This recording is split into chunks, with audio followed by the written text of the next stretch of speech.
Now, I would like to briefly tell about the current situation. Firstly, there are a lot of myths about the current situation. It is not the first time it is happening. It has happened many times in the past. It has happened when there was an Hazrat Baldev Singh. It was there after the Bangad elections of the 1984. There was this thing in 89 and 90. And then there had been from time to time. Don't overreact. Don't give in. Don't follow appeasement. It will pass off. It looks big when it's in the midst of it. They cannot sustain it beyond a point. And even if they do, there's a price that they have to pay. Second myth which is made by sometimes the media and others, that it is a spontaneous uprising of the civil society. It is not. It is a very well orchestrated, planned, financed, rehearsed, planned by the ISI, in which people like Masarat Alam and Aisha Indrabi and sections of Gilani's group, also some of them weren't there initially, others joined hands and have, they had the places, they collected the stones, got them into the vehicles, and now we have got, part of it has been made public, the series of interceptions, the talks which are being held and the instructions coming from Pakistan, where to throw the stones, where to collect the people, what does they do, and the constant this thing by the mosques the previous evening, that where the people are supposed to collect, where the stones will be available this thing, on the previous night. So it is a very well orchestrated, it's only a change in tactics. From sabotage and terrorism, you are going to use the civil society, thinking that that might give them that advantage which they had, otherwise they didn't have it. There is also a myth that it is peaceful because no guns are used. Let me tell you the definition of peace, and peace is not whether the guns are used. The type of the stones that they were used and the type of the damage that they can do probably was totally murderous. They were murderous attacks. They were used to cause harm to the extent that they could cause death. And therefore, the police and security forces were totally justified in using the force that they did.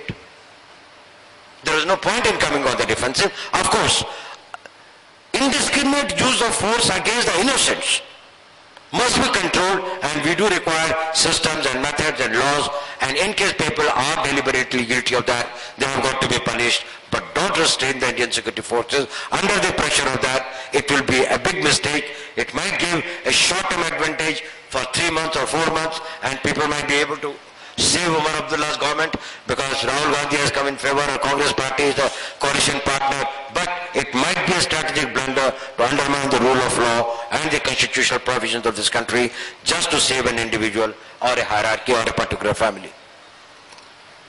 Now what should be done? What should be the remedies? Reiteration of India's position in unequivocal terms, which the government is reluctant to do, telling that the parliamentary resolution of 1994, which was unanimous and all party resolution, is reiterated, again passed by the parliament. That is the only unfinished agenda of Kashmir dispute, is taking back the remaining portion. That's all. There is nothing else that needs to be settled. As far as the problems of people and the government's relationship with that concerned, it's an ongoing process. It's not only in Kashmir, it's every part of the country. And this generation has got this set of problems. Their government will find their solutions. The next generation's problems will be solved by the next government. It's a continuing thing, and particularly in a democracy. But there is no political status or political question to be this thing.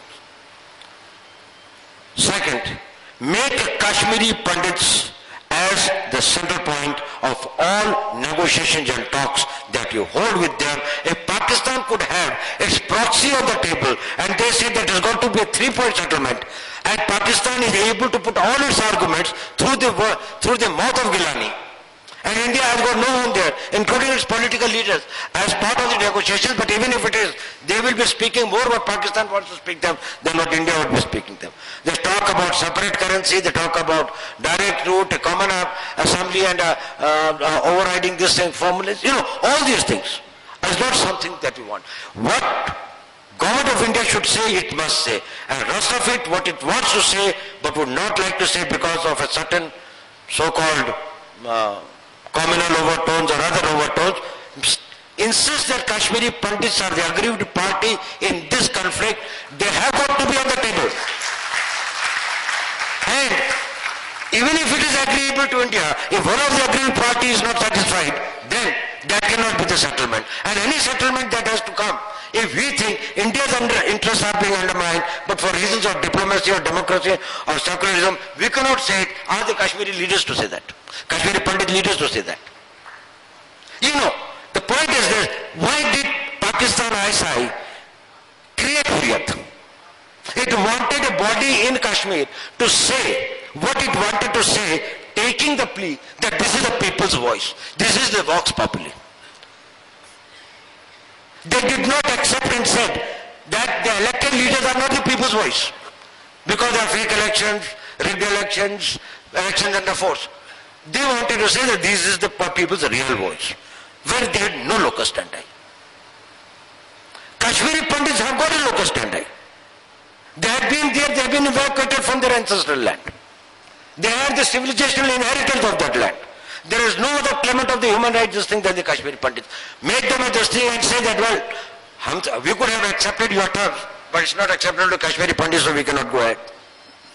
Deflect the autonomy issue from further empowerment of the government to the empowerment of the people.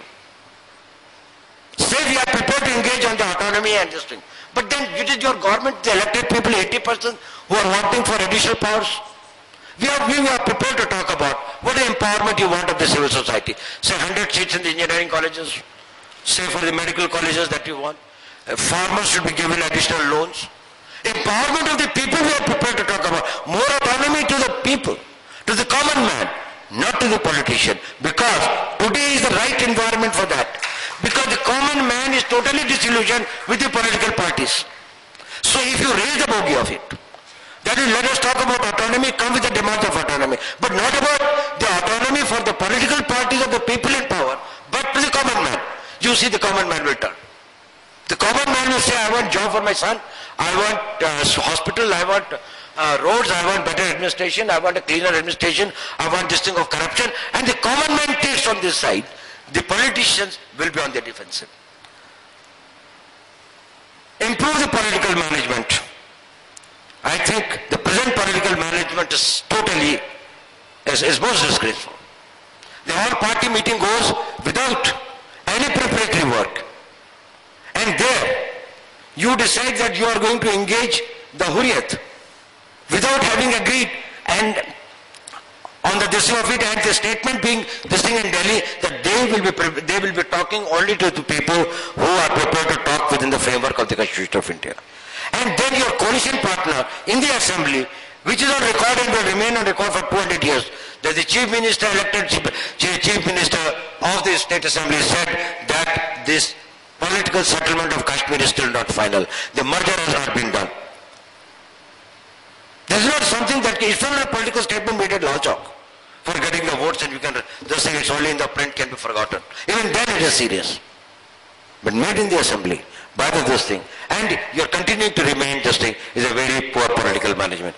Even the PDP, the type of the voices and the noises that it has been articulating are something very, very dangerous. Disaggregate the problem. Don't say that we are trying to find a solution to the Kashmir problem. It brings about a convergence to all the groups. Youth are unhappy because there are no jobs. Some people are unhappy because there is no development. Some people are unhappy because they did not get the ticket. Some people are unhappy because Umar Abdullah is very young, so we will have no chance, so they are joining it. Some people are unhappy that if the elections to this time, they will have to wait for another 6 years, so they would like that if this government is made to fall. Different people have joined and come to the streets to make this government fall for different reasons. Only thing is, separatists have taken the leadership. It is not the people's demand for a Azadi movement or something which it is being mistakenly thought to be. Disaggregate the problem. Don't say that we are going to talk to the Kashmiri people to find a political solution, but say we are going to talk to the Gujars who have a problem, Pahadis have got a problem, Kashmiri Pandits have got a problem, people in Anantnag have got very serious problems, people in Uri area have got their own problems, probably the downtown area may have their own problems that can also be settled. So once you disaggregate, do not allow them to converge at one point and engage you. And what is the common point that they can engage you would be on the this thing of the political settlement. Whereas what is motivating them or what is priming them is something else. I would just like to conclude again by reiterating that the basic solution lies, the basic remedy lies in changing the mindset. India today has the capacity, the strength, the technology, the economic poise, the expertise, which is world order.